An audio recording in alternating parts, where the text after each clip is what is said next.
Hi, my name's Niamh and today I'm going to talk to you about the environmental concept of fast fashion. Fast fashion is the term used to describe cheap high street brands that create cheap, low quality clothes inspired by the latest catwalk trends or celebrity culture.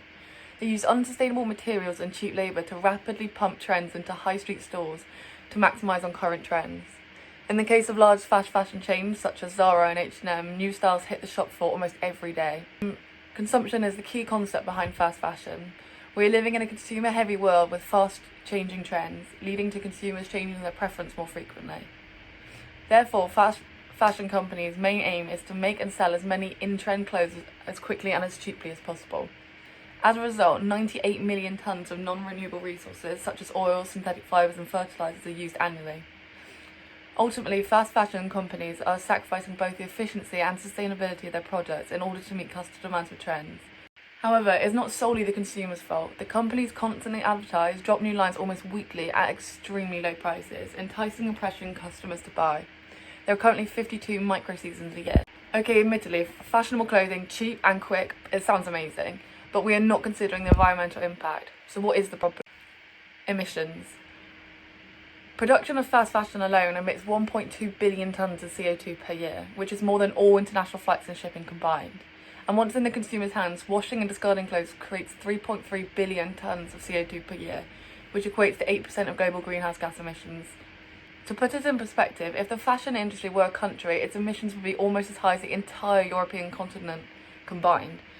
And in the UK alone, purchasing new clothes produces more carbon emissions per minute than it would driving a car around the world 6 times.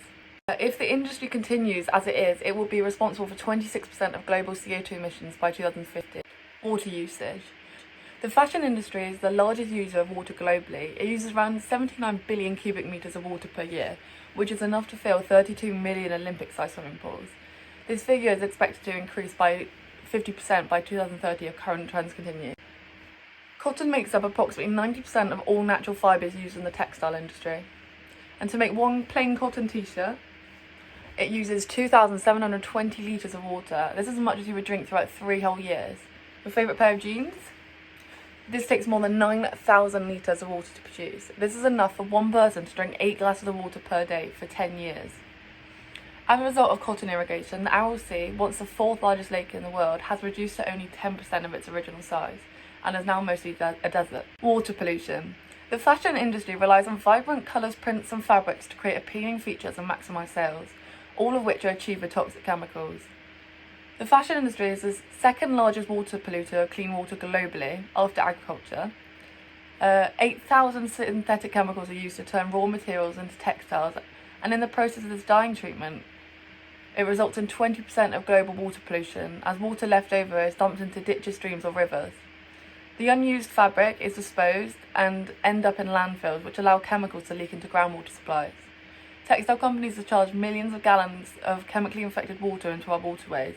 So not only does this consume the water, but the chemicals pollute the water, causing both environmental damage and disease. Waste. As a result of fast fashion continuously driving consumers into revamping their wardrobe, a staggering 10,000 items are sent to landfill every 5 minutes.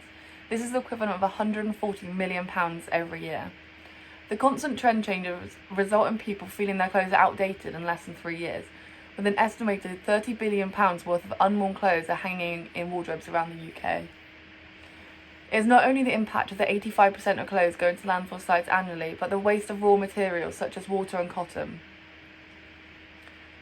15.1 million tonnes of textile waste were generated in 2013 alone, of which 12.8 million tonnes were discarded. This brings us on to plastic pollution. 80% of clothes we wear are polyester or nylon, which are synthetic materials and ultimately mean they are made from plastics and do not break down. Just washing your clothes releases 500,000 tonnes of microfibres into the ocean each year, which is the equivalent of 50 billion plastic bottles. Microplastics are very small pieces of plastic that never biodegrade, and 35% of all microplastics come from synthetic textiles like polyester, overall composing 31% of all plastic pollution in the ocean. So, what can we do? Upcycle your old clothes and fix broken clothes. Shop in charity shops and take part in clothes swaps. Avoid fast fashion brands and buy less. Buy better quality clothes so they last longer and reuse them. Sell your old clothes on second-hand websites like Depop or donate them to charity shops. Just do whatever you can. Every little helps.